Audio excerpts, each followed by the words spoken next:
제목은 복음에 충성된 일꾼들입니다. 빌립보서 2장 19절에서 30절입니다.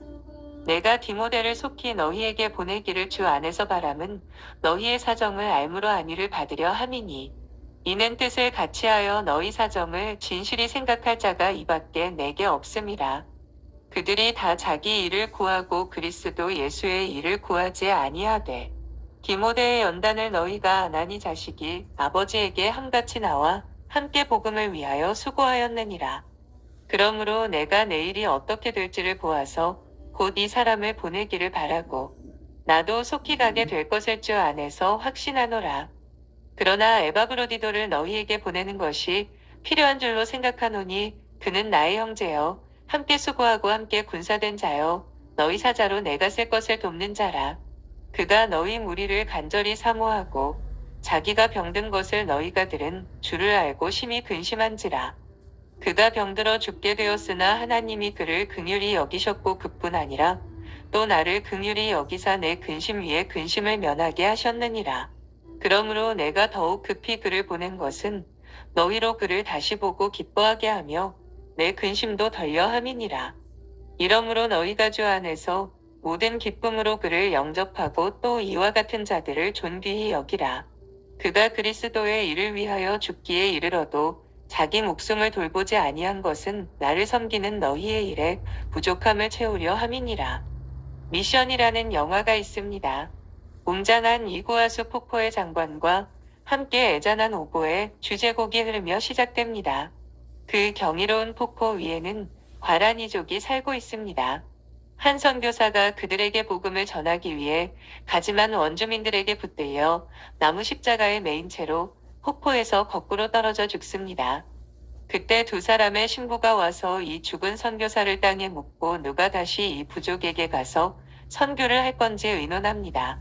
그때 한 신부는 자기가 젊으니까 자기가 가야 한다고 하고 나이든 신부는 자기가 이 죽은 선교사를 보낸 책임이 있기 때문에 자기가 가야 한다고 하다가 결국 나이든 신부가 과란이족을 찾아갑니다. 사람들이 극단적인 위기에 처하게 되면 그 사람의 본성이 나타나게 됩니다. 특히 높은 산을 오르는 사람들에게 있어서 등산대의 팀워크는 아주 중요합니다. 그들은 모두 하나의 로프에 몸을 의지하고 산을 오르기 때문에 중간에 한 사람이라도 실수해서 미끄러지면 모두 다 위기에 처하게 될 수도 있습니다. 이때 이기적인 사람은 자기 혼자만 살려고 로프를 자르는 사람이 있는가 하면 자기가 위험해지는 줄 알면서도 끝까지 로프를 당겨서 동료의 생명을 살리는 사람도 있습니다. 군대에서 전시의 작전을 수행할 때도 부대원들 사이의 팀워크가 아주 중요합니다. 부대가 갑자기 습격을 받아 동료가 쓰러져 있을 때 자기만 살려고 혼자 도망치는 사람이 있는가 하면 총알이 쏟아지는 가운데도 달려가서 부상당한 동료를 업고 와서 살리는 사람도 있습니다.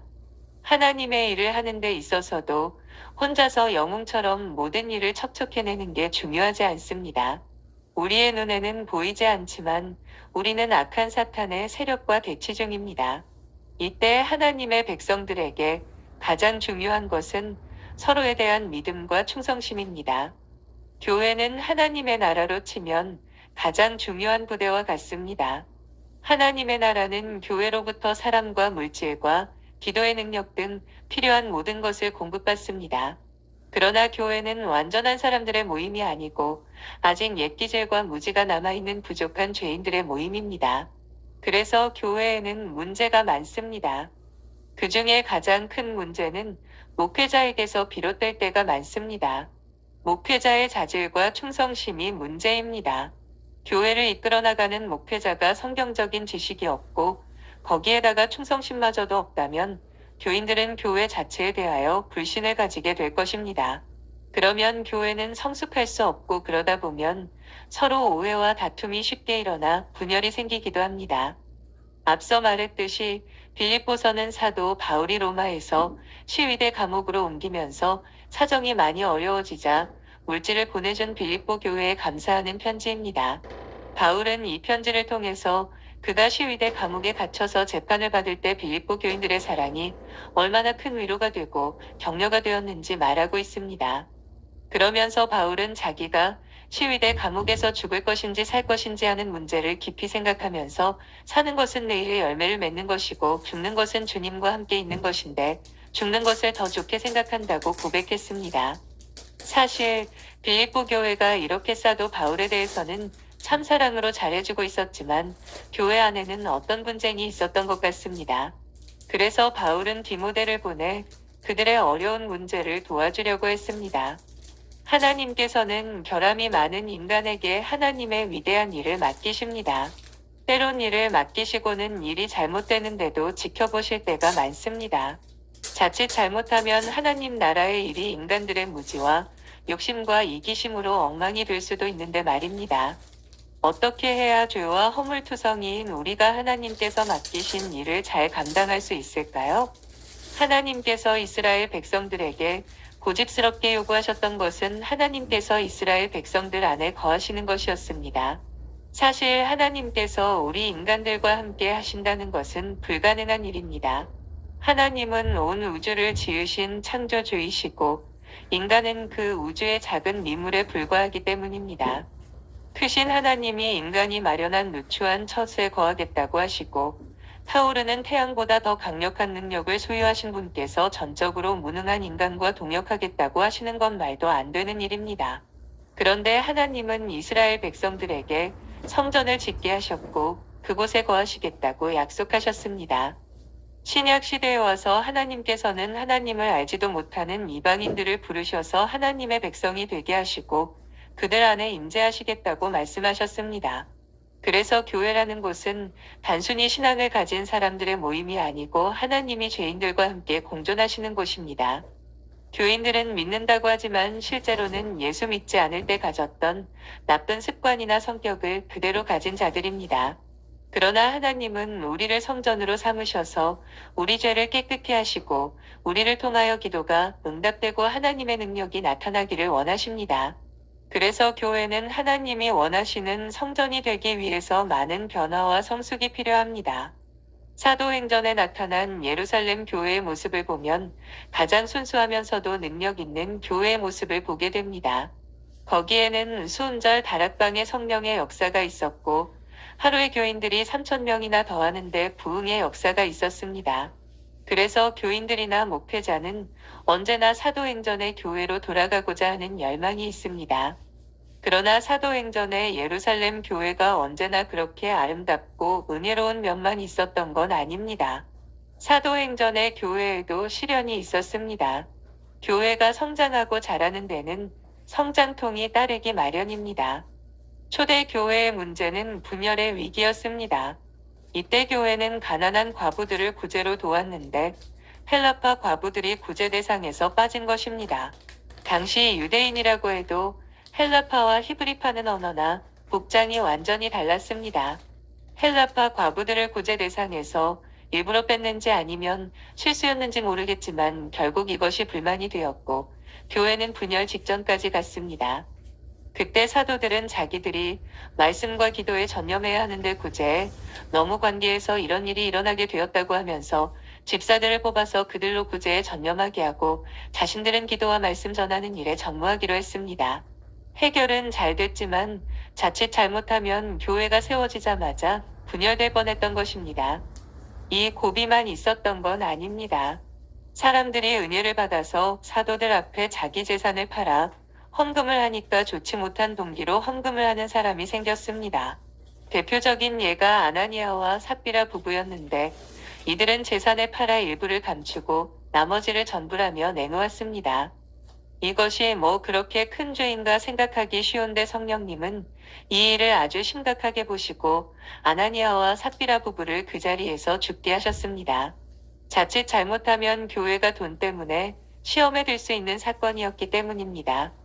그뿐만 아니라 교회가 좀 은혜를 받으니까 핍박이 일어나기 시작했습니다. 야고보 사도는 최초로 목을 메어 죽임을 당했습니다. 베드로도 감옥에 갇혀 죽을 위기에 처했지만 교회가 그를 위해 열심히 기도할 때 천사가 그를 풀어주었습니다. 핍박의 절정은 스데반 집사의 순교였습니다. 이후로 예루살렘 교회가 흩어지게 됩니다. 이방인 고넬료가 베드로의 설교를 듣고 성령을 받게 되니까 이방인 신자들을 인정해야 하는지 말아야 하는지를 두고서 교회가 한바탕 뜨거운 논쟁을 벌여야만 했습니다. 그 후 바로 사도 바울이라는 사람을 통하여 이방 지역에 복음이 활발히 증거되었는데, 당시 예루살렘 교회는 할례받지 않는 이방인 신자들을 진정한 하나님의 백성으로 인정해야 하는지 문제를 두고 경론을 벌여야만 했습니다. 이런 것을 볼 때 알게 되는 것은 교회는 성장하는 과정에 어쩔 수 없이 여러 가지 어려움들이 생길 수 있다는 것입니다. 그런데 초대교회는 철저하게 하나님의 말씀과 성령으로 이런 어려움들을 이기고 사탄의 시험을 물리치는 데 성공했습니다. 에베소 교회 같은 경우에는 이방인 신자와 유대인 신자 사이의 관계가 문제가 되었습니다. 이방인들과 유대인들은 생활 방식이 너무 달랐습니다. 이런 이질감이 신앙관에도 그대로 이입되었습니다. 사실 유대인과 이방인이 서로 분리된 것은 수천 년 동안 해결되지 않는 문제였습니다. 하지만 사도 바울은 예수 그리스도의 십자가가 이 원수된 벽을 무너뜨렸다고 선포합니다. 예루살렘 성전 안에는 이방인들이 들어가지 못하게 되어 있는 선이 있고, 거기에는 누구든지 이 선을 넘는 이방인들은 고통스러운 죽음을 당하게 되리라고 기록되어 있었다고 합니다. 이것이 유대인과 이방인 사이를 나누는 영원한 상징처럼 되어버렸습니다. 그리스도의 십자가는 이런 벽을 부수고 이방인과 유대인들이 모두 하나가 되게 하셨고 한 성전으로 지어지게 하셨습니다. 빌립보 교회 안에는 다양한 출신의 사람들이 있었습니다. 우선 사도 바울에 의해서 처음 전도 받았던 사람은 루디아라는 자주장사였습니다. 그는 돈이 많은 부자였고 열정이 있는 사람이었습니다. 그리고 그곳에는 귀신 들렸던 여자 노예가 있었습니다. 그 여자가 예수를 믿었다는 말은 없지만 바울이 귀신을 쫓아내므로 교인이 되었을 가능성이 많습니다. 그 다음에는 바울이 갇혔던 감옥에 간수장이 있었는데, 그는 바울이 있던 감옥 문이 열린 것을 보고 죄수가 도망친 줄 알고 칼로 자살을 하려고 하다가 바울이 말리는 바람에 온 가족이 예수를 믿고 세례를 받았습니다. 그러니까 간수는 관리 출신이었습니다. 이들이 빌립보 교회의 초기 구성원들이 되었습니다. 이들의 직업과 출신을 보아 알 수 있듯이 이들은 서로 이질적인 사람들이었습니다. 거기에다가 그 후에도 비슷한 사람들이 많이 전도되어 왔을 것입니다. 즉 루디아 같이 적극적인 여성들도 전도되고, 간수 같은 관리들도 예수를 믿게 되고, 노예계층 사람들도 예수를 믿었을 것입니다. 그러니까 서로가 처음부터 너무 달라서 갈등이 생겼을 것입니다. 이때 서로가 조심하면서 어떻게 해서든지 하나 되려고 노력을 하면 관계가 유지될 수 있지만, 어느 한쪽이 지나치게 주도권을 주려고 하든지 혹은 차별하면 분열이 생기게 되는 것입니다. 빌립보 교회의 문제를 보면 우리나라 교회의 문제와 아주 비슷한 것 같습니다. 우리나라 교회는 사랑도 많고 열심도 많은데 많이 싸우고 다투어서 분열이 많았습니다. 그 주된 이유 중에는 신학적으로 도저히 용납할 수 없는 자유주의 신학이 들어와서 그런 것도 있었지만, 서로가 미숙해서 이해하는 데 어려움이 있었던 것도 사실입니다. 특히 교회가 도시화가 많이 이루어지면서 급성장이 이루어질 때에는 원래 구성원들은 가난하게 농사를 짓는 사람들인데 갑자기 고층 아파트가 들어서면서 부유한 지식인들이 들어오게 되면서 갈등이 생기는 경우도 있습니다. 이때 목회자가 사회 지식층과만 손을 잡고 일을 하게 되면 오래된 교인들이 소외감을 느끼고 배반감을 느끼면서 다투는 일들이 있었습니다. 이때 목회자가 오래된 신자들의 심정을 잘 이해하고 끝까지 그들과 신뢰관계를 유지하면서 교회를 서서히 성장시키면 괜찮은데, 너무 빨리 급성장을 시키려고 오래된 신자들을 무시해버리면 다툼이 일어나게 되는 것입니다. 우리는 모두 부족한 사람들이고 목회자도 마찬가지입니다. 특별히 성숙한 사람을 하나님께서 목회자로 세우신 게 아닙니다. 오히려 하나님은 죄인이었던 사람을 세워서 이 엄청난 하나님의 일을 하게 하심으로 영광을 받으시는 것입니다. 우리가 모두 두렵고 떨림으로 하나님의 일을 하지 않으면 다툼과 분열이 생기기 마련입니다. 어떻게 생각하면 교회는 갈등이 생기지 않는 것이 이상할 정도로 문제가 많은 인간들이 모인 곳입니다. 그러나 하나님의 말씀은 교회를 하나 되게 하는 능력이 있습니다. 교회가 하나님의 말씀을 전하는 것을 가장 중요한 것으로 생각하면 돈이 있거나 없거나 교인들이 나이가 들었거나 젊었거나 하나가 될 수 있습니다. 디모데를 보내는 이유를 생각합니다. 사도 바울은 빌립보 교회의 사정을 좀 더 자세히 알기 위해서 디모데를 보내려고 한다고 말합니다. 19절입니다. 내가 디모데를 속히 너희에게 보내기를 주 안에서 바람은 너희 사정을 알므로 안위를 받으려 함이니. 아마 빌립보 교인들은 모일 때마다 서로 불신이 있어서 상당히 불편했던 것 같습니다. 교회가 은혜롭지 못하면 교인들의 가슴은 너무나 답답해집니다. 교회에 분쟁이 있고 다툼이 있으면 하나님의 은혜가 공급되지 않습니다. 이것은 숨을 쉴 수 없는 것과 같습니다. 이때 어떻게 해서든지 다시 공기가 통하게 해서 숨을 쉴 수 있어야 하는데 교인들에게는 이런 힘이 없는 것입니다. 사람들의 생각에는 바로잡을 것은 바로잡고 오해가 있었으면 오해를 풀어야 한다고 생각하는데 말이 쉽지 복잡한 감정이 얽힌 문제라서 얼마나 어려운지 모릅니다. 아마도 빌립보 교회 안에서의 불만은 여러 루트를 통해서 바울에게 전달되었던 것 같습니다. 이 말 저 말을 들은 사도 바울은 도무지 감을 잡을 수가 없었습니다.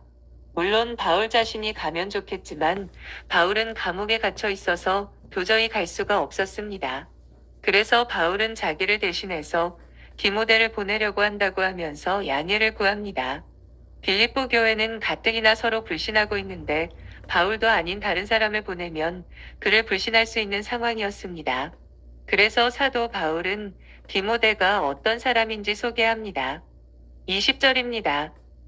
이는 뜻을 같이 하여 너희의 사정을 진실히 생각할 자가 이밖에 내게 없음이라. 뜻을 같이 한다는 것은 디모데가 사도 바울과 똑같이 빌립보 교인들의 입장에서 문제를 생각할 것이라는 뜻입니다. 21절입니다. 저희가 다 자기의 일을 구하고 그리스도 예수의 일을 구하지 아니하되. 사도 바울은 다른 사람도 보내고 싶지만 웬만한 사람들은 전부 자기 일만 생각하는 사람이기 때문에 도움이 되지 않을 거라 생각합니다.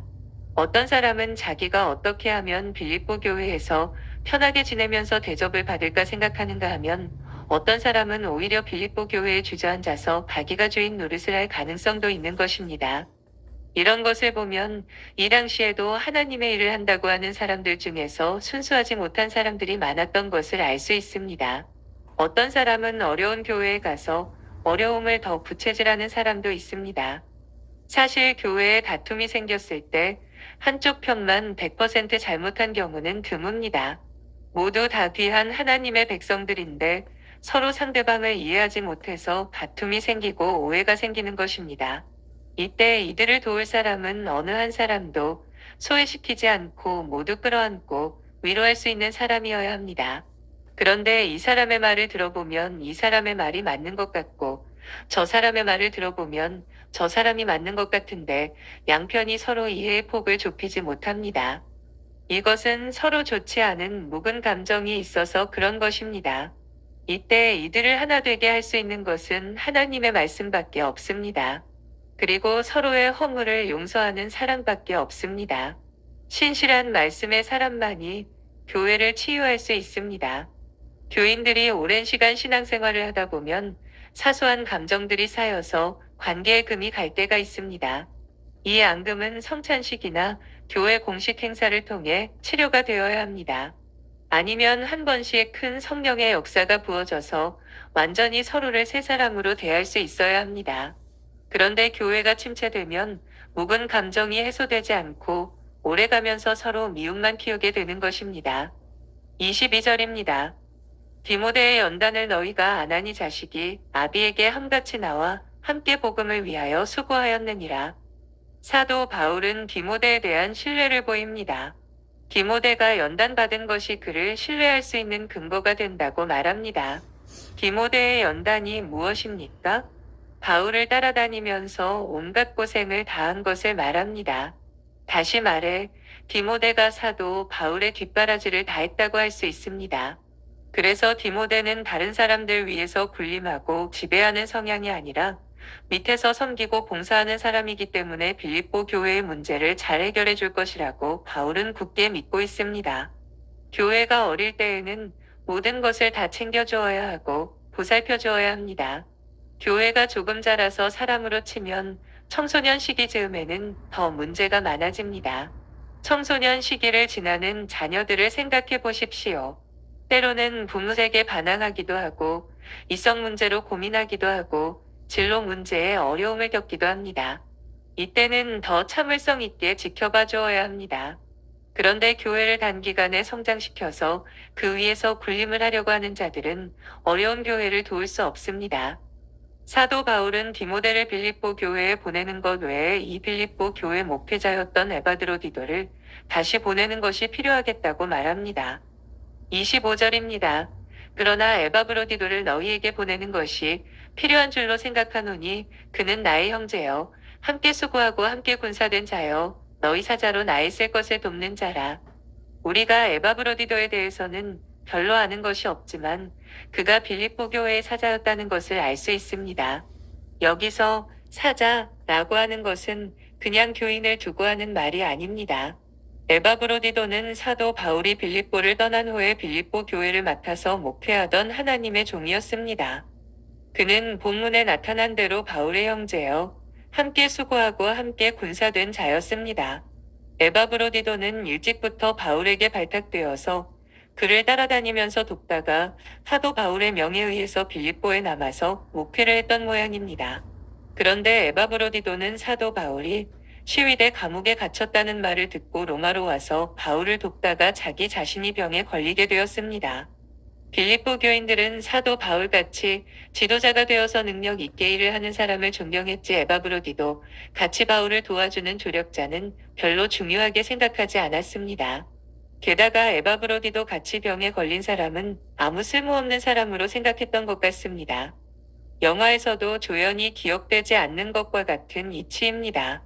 그러나 훌륭한 영화가 만들어지려면 주연 못지않게 조연의 역할도 중요합니다. 에바브로디도 같은 사람은 아주 훌륭한 조연이었습니다. 아마도 에바브로디도는 바울이 정말 중요한 사람이라고 생각했을 것입니다.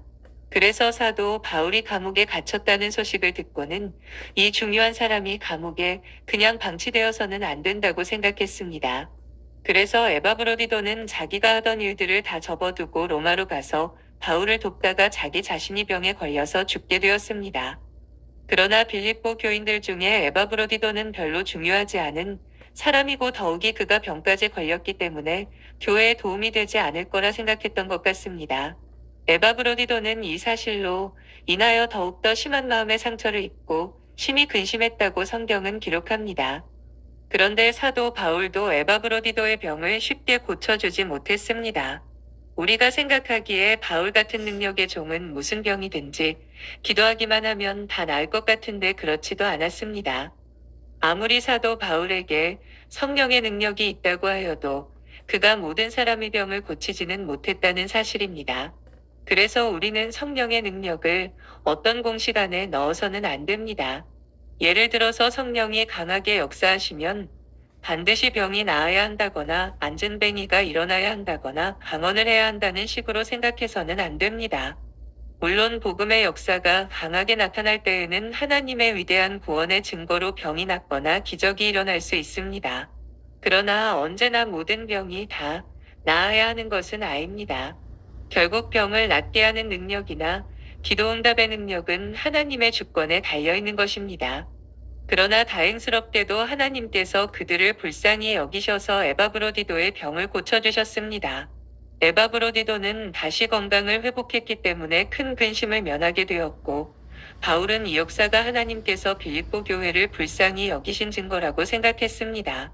이것을 보면 사도 바울은 바울 나름대로 로마에서 얼마나 치열한 영적 싸움을 싸웠는지 알 수 있습니다.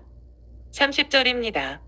저가 그리스도의 일을 위하여 죽기에 이르러도 자기 목숨을 돌아보지 아니한 것은 나를 섬기는 너희의 일에 부족함을 채우려 함이니라.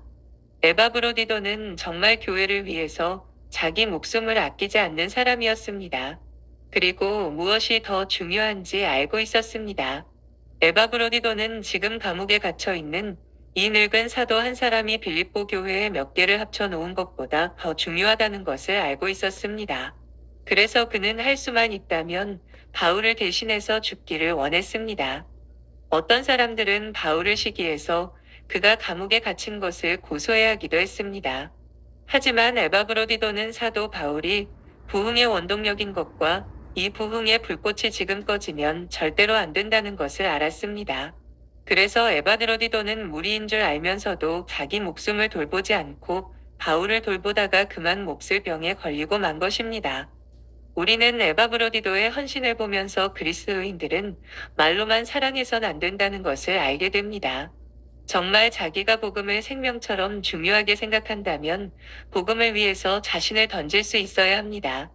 에바브로디도나 디모데는 바울에게 잘 보이거나 무슨 이득을 보려고 그렇게 헌신한 게 아닙니다. 바울을 통해 나타난 복음의 능력과 부흥을 지키기 위해서 그렇게 했던 것입니다. 이것이야말로 천사도 흉내낼 수 없는 아름다운 모습입니다.